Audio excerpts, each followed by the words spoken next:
ನದಿ ವ್ಯವಸ್ಥೆ.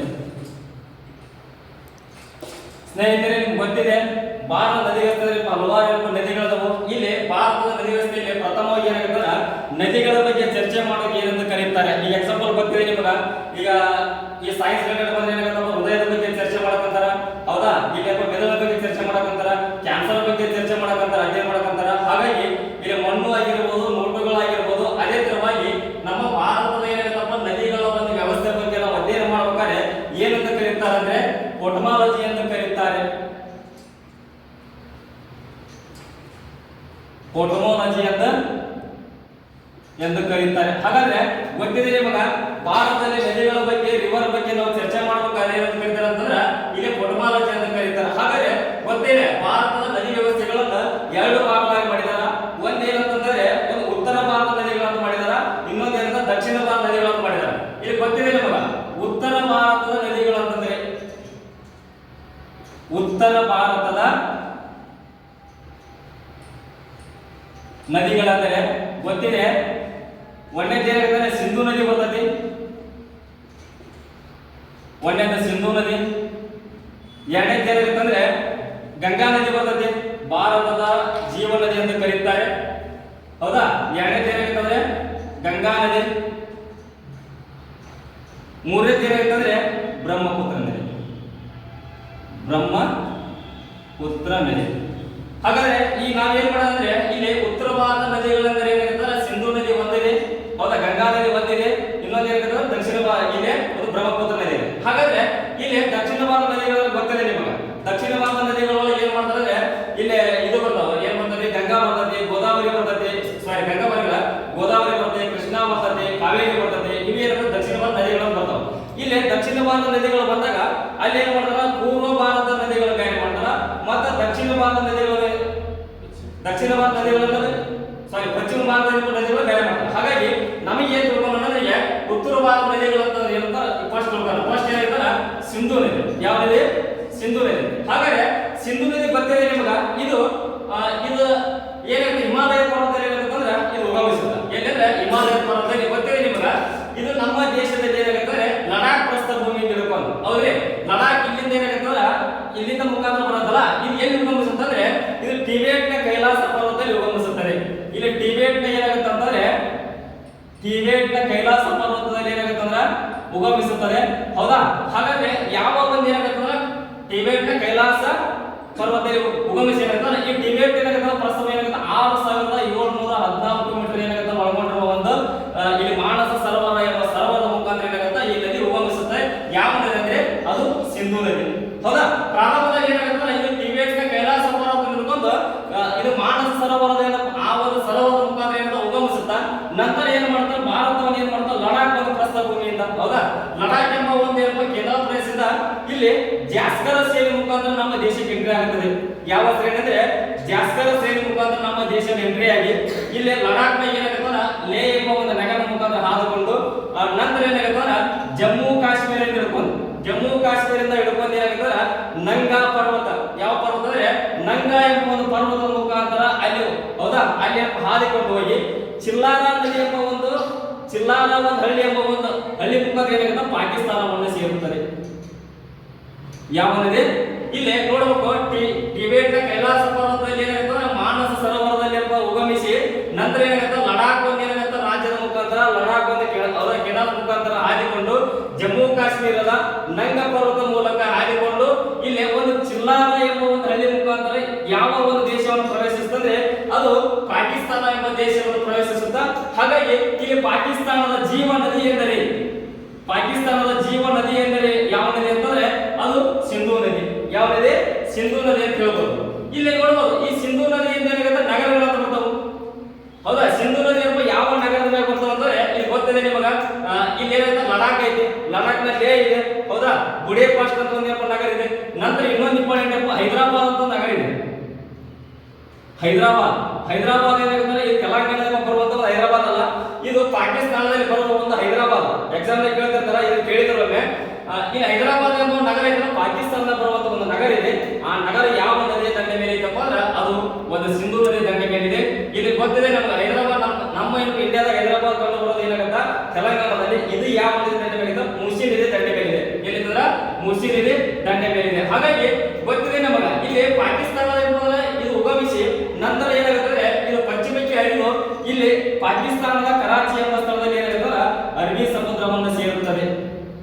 ಪಾಕಿಸ್ತಾನದ ಕರಾಚಿ ಬಳಿ ಏನಾಗುತ್ತಂದ್ರ ಅರಬ್ಬಿ ಸಮುದ್ರವನ್ನು ಸೇರುವ ಒಂದು ನದಿ ಅಂದ್ರೆ ಅದು ಒಂದು ವಾಯು, ಹೌದಾ? ಇಲ್ಲೇ ಒಂದು ನೈಋತ್ಯ ಮುಖಮಾರ್ಗ, ಹೌದಾ, ನೈಋತ್ಯ ಮುಖಮಾರ್ಗವಾಗಿ ಏನಾಗುತ್ತಂದ್ರ ಇಲ್ಲೇ ಏನಾಗುತ್ತಂದ್ರ ಕರಾಚಿಯನ್ನು ಒಂದು ಕರಾಚಿ ಬಳಿ ಏನಾಗುತ್ತಂದ್ರ ಇದು ಇಲ್ಲಿ ಅರಬ್ಬಿ ಸಮುದ್ರ ಸೇರುತ್ತೆ ಅಂತ ಹೇಳ್ಬೋದು. ಹಾಗಾಗಿ ಗೊತ್ತಿದೆ ನಿಮಗ ಈ ಸಿಂಧು ನದಿ ಏನಾಗುತ್ತಂದ್ರೆ ಭಾರತದಲ್ಲಿ ಏನಾಗುತ್ತಂದ್ರ 5 ಉಪನದಿಗಳನ್ನು ಸೃಷ್ಟಿ ಮಾಡುತ್ತೆ. ಎಷ್ಟು ನದಿಗಳಂದ್ರೆ ಭಾರತದಲ್ಲಿ ಏನಂದ್ರೆ 5 ಉಪನದಿಗಳನ್ನು ಸೃಷ್ಟಿ ಮಾಡುತ್ತಾ. ಅದೇ ಹೇಳಿದ್ರೆ ಒಂದು ರಾವಿ ಇದೆ, ಒಂದು ಬಿಯಾಸ್ ಇದೆ, ಒಂದು ಸಟ್ಲೇಜ್ ಇದೆ, ಇನ್ನೊಂದು ಚಿನಾಬ್ ಇದೆ, ಹೌದಾ? ಹಾಗಾಗಿ ಗೊತ್ತಿದೆ ನಿಮಗೆ ಇಲ್ಲಿ ಏನಾಗುತ್ತೆ ಸಿಂಧು ನದಿಯಿಂದ ಏನಾಗುತ್ತಂತ ಇಲ್ಲಿ ಪಂಜಾಬದಲ್ಲಿ ಉಗಮ, ಎಲ್ಲಂದ್ರೆ ಪಂಜಾಬ್ ಎಂಬ ರಾಜ್ಯದಲ್ಲಿ. ಹಾಗಾಗಿ 5 ನದಿಗಳು ಉಗಮ ಆಗೋದ್ರಿಂದ ಪಂಜಾಬ್ ರಾಜ್ಯ ಏನು ಕರೀತಾರೆ ಪಂಚ ನದಿಗಳ ನಾಡು ಎಂದು ಕರೀತಾರೆ. ಏನಂತ ಕರೀತಾರೆ? ಪಂಚ ನದಿಗಳ ನಾಡು ಎಂದು ಕರೀತಾರೆ. ನಮ್ಗೆ ಗೊತ್ತಿದೆ ಇಲ್ಲಿ ಪಂಚ ನದಿಗಳ ನಾಡು ಅಂದ್ರೆ ಏನಾಗುತ್ತಂದ್ರೆ 5 ನದಿಗಳು ಇಲ್ಲ ಅಷ್ಟು ಹಾಲು ಹೋಗೋದ್ರಿಂದ ಪಂಚ ನಾಡು ಎಂದು ಕರೀತಾರೆ. ಮತ್ತು ಪಂಜಾಬ್ ಅನ್ನು ಗೋಧಿಯ ಕಣಜ ಎಂದು ಕರೀತಾರೆ, ಹೌದಾ? ಗೋಧಿಯ ಕಣಜ ಕರೀತಾರೆ. ಕರ್ನಾಟಕದಲ್ಲಿ ನೋಡ್ಬೋದು ನೀವು 5 ನದಿಗಳು ಏನಪ್ಪ ಸೃಷ್ಟಿಯಾಗವು ಎಲ್ಲೆಂದ್ರೆ ಅದು ಬಿಜಾಪುರ ಜಿಲ್ಲೆಯಲ್ಲಿ, ಹೌದಾ? ಬಿಜಾಪುರ ಜಿಲ್ಲೆಗಿಂತ ಕರ್ನಾಟಕದಲ್ಲಿ ಬರಗಾಲದ ಜಿಲ್ಲೆ ಎಂದು ಕರೀತಾರೆ.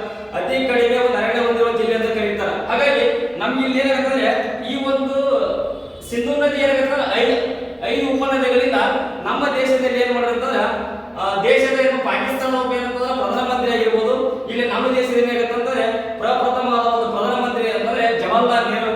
ಈ ಜವಾಹರ್ಲಾಲ್ ನೆಹರು ಏನ್ ಮಾಡಿದ್ರೆ 1960 ಸೆಪ್ಟೆಂಬರ್ 24ರಂದು ಏನ್ ಮಾಡಿದ್ರೆ ಸಿಂಧು ನದಿ ಒಪ್ಪಂದ ನಡೆದಿದೆ. ಏನ್ ಹೇಳಿದೆ? ಸಿಂಧು ನದಿ ಒಪ್ಪಂದ ನಡೆದಿದೆ.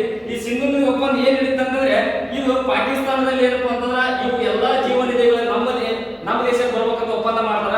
ಪಾಕಿಸ್ತಾನದ ಅಧ್ಯಕ್ಷ ಅಯೂಬ್ ಖಾನ್ ಇರ್ತಾನ, ಹೌದಾ? ನಮ್ಮ ದೇಶದ ಪ್ರಧಾನಮಂತ್ರಿ ಯಾರಿರ್ತಾರ ಅಂದ್ರೆ ಜವಾಹರ್ಲಾಲ್ ನೆಹರು ಇರ್ತಾರ.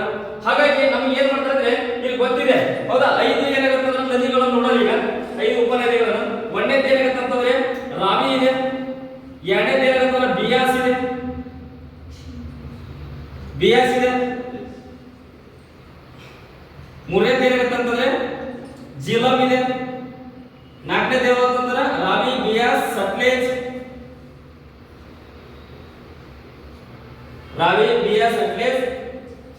ಚಿನಾಬ್.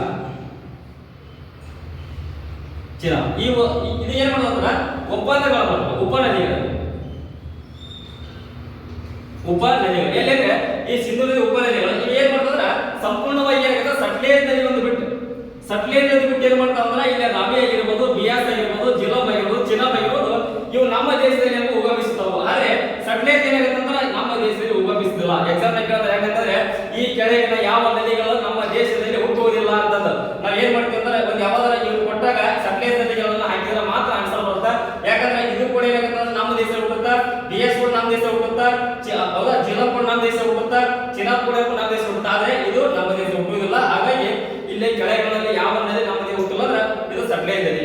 ಇಲ್ಲಿ ನೋಡ್ಬೋದು ಇಲ್ಲಿ ಸೆಪ್ಟೆಂಬರ್ 1960ರಲ್ಲಿ ಒಪ್ಪಂದ ಹಾಕಿದ್ರೆ ಅವಾಗ ಏನಾಗುತ್ತೆ ನಿರ್ಣಯ ಆಗುತ್ತಾ. ಯಾಕಂದ್ರೆ ಇಲ್ಲಿ 3 ನದಿಗಳು ಏನಾಗುತ್ತೆ ಪಾಕಿಸ್ತಾನಕ್ಕೆ ಸೇರಿ, 3 ನದಿಗಳು ಏನಾಗುತ್ತೆ ಇಂಡಿಯಾಕ್ಕೆ ಸೇರಿ. ಹಾಗಾದ್ರೆ 3 ನದಿಗಳು ಯಾವ್ಯಾವಂತಂದ್ರೆ ನಮ್ಮ ದೇಶದಲ್ಲಿ 3 ನದಿಗಳು ರಾವಿ 1, ಬಿಯಾಸ್ 2, ಸಟ್ಲೇಜ್ 3. ಇಲ್ಲಿ ನೋಡ್ಬೋದು ಜಿಲಂ ಆಗಿರ್ಬೋದು, ಚಿನಾಬ್ ಆಗಿರ್ಬೋದು, ಸಿಂಧು. ಈ ಒಂದು 3 ನದಿಗಳು ಏನಪ್ಪ ಅಂದ್ರೆ ಇವು ಪಾಕಿಸ್ತಾನಕ್ಕೆ ಸೇರಲಿ, ಹೌದಾ? 3 ನದಿಗಳು ಏನಂತ ನಮ್ಮ ದೇಶಕ್ಕೆ ಸೇರಲಿ ಅಂತ ಹೇಳ್ತಾರೆ. ಹಾಗಾಗಿ ಇದು ಏನಾಗುತ್ತಂದ್ರೆ ಸಿಂಧು ನದಿ ಏನಾಗುತ್ತಂದ್ರೆ ಇಲ್ಲಿ ಟಿಬೆಟ್ನ ಕೈಲಾಸ ಪರ್ವತ ಮಾನವ ಸರೋವರದಲ್ಲಿ ಉಗಮಿಸಿ ಏನಾಗುತ್ತಂದ್ರೆ ಇದು 6714 ಮೀಟರ್ ಒಂದು ಎತ್ತರದಲ್ಲಿ ಒಂದು ಪರ್ವತದಲ್ಲಿ ಉಗಮಿಸುತ್ತ. ಹಾಗಾಗಿ ಇದು ಒಟ್ಟಾರೆ ಎಷ್ಟು ಉದ್ದ ಹರಿಯುತ್ತಂದ್ರೆ ಸಿಂಧು ನದಿ ಒಂದು ಮುಖದ ಕೊಟ್ಟಿದ್ದಾರ 2880 ಕಿಲೋಮೀಟರ್ ಏನಪ್ಪ ಅಂದ್ರೆ ಇದು ಪ್ರಾರಂಭ ಇರ್ಬೋದು. ಇಲ್ಲಿ ಈ ಟಿಬೆಟ್ನ ಪ್ರಸ್ತುತ ತಿಳ್ಕೊಂಡು ಏನಾಗುತ್ತೆ ಕರಾಚಿ ಬಳಿ ಏನಪ್ಪ ಅಂದ್ರೆ ಪಾಕಿಸ್ತಾನದಲ್ಲಿ, ಹೌದಾ? ಕರಾಚಿ ಬಳಿ ಅರಬ್ಬಿ ಸಮುದ್ರ ಸೇರುತ್ತಲ್ಲ. ಇಲ್ಲಿ ಕೊನೆಯದಾಗಿ ಏನಾಗುತ್ತಂದ್ರೆ 2880 ಕಿಲೋಮೀಟರ್ ಏನಾಗುತ್ತಂದ್ರೆ ಹರಿದಂತ ಒಂದು ಮುಖದ ಇದೆ. ಒಂದು ಮುಖದ ಏನಾಗುತ್ತಂದ್ರೆ 3180 ಕಿಲೋಮೀಟರ್ ಇದೆ. Depend upon answer, depend upon question. ನಾವು ತಿಳ್ಕೊಬೇಕ್ರಿಲ್ಲ ಅಲ್ಲಿ ಆಪ್ಷನ್ ಯಾವ್ದು ಇರುತ್ತೆ ಅದನ್ನ ಹಾಕ್ಬೇಕು ನಾವು, ಹೌದೇ? ಒಂದು ಮುಖದಾಗ 3180 ಕಿಲೋಮೀಟರ್ ಇದೆ, ಒಂದು ಮುಖದಾಗ 2880 ಕಿಲೋಮೀಟರ್ ಇದೆ. ಹಾಗಾಗಿ ಇಲ್ಲಿ ಇದು ಸಂಪೂರ್ಣವಾಗಿ ಏನಾಗುತ್ತಂದ್ರೆ 3860 ಕಿಲೋಮೀಟರ್ ನಮ್ಮ ಒಂದು ಇದು ಸಿಂಧು ನದಿ ಹರಿಯುತ್ತೆ ಅಂತ ಹೇಳ್ಬೋದು. ಹಾಗಾದ್ರೆ ಎಕ್ಸಾಮ್ ಕೇಳಿದ್ರೆ ಭಾರತ ದೇಶದಲ್ಲಿ ಸಿಂಧು ನದಿ ಎಷ್ಟು ಕಿಲೋಮೀಟರ್ ಹರಿಯುತ್ತದೆ ಅಂತ ಕೇಳಿದ್ರೆ ಅದು ಎಷ್ಟು ಅಂತಂದ್ರೆ 709 ಕಿಲೋಮೀಟರ್ ಹರಿದು ನಮ್ಮ ದೇಶದಲ್ಲಿ ಏನ್ ಮಾಡ್ತಂದ್ರೆ 709 ಕಿಲೋಮೀಟರ್ ಹರಿದು ಅರಬ್ಬಿ ಸಮುದ್ರವನ್ನು ಸೇರುತ್ತಾ. ಯಾವ್ದಂದ್ರೆ ಅದು ಸಿಂಧು ನದಿ. ಯಾವ ನದಿ? ಸಿಂಧು ನದಿ. ಆಯ್ತು ಸ್ನೇಹಿತರೆ, ಈಗ ಏನ್ ಮಾಡಿದ್ರೆ ನಾವು ಸಿಂಧು ನದಿ ಬಗ್ಗೆ ತಿಳ್ಕೊಂಡ್ವಿ, ಹೌದಾ? ಒಂದು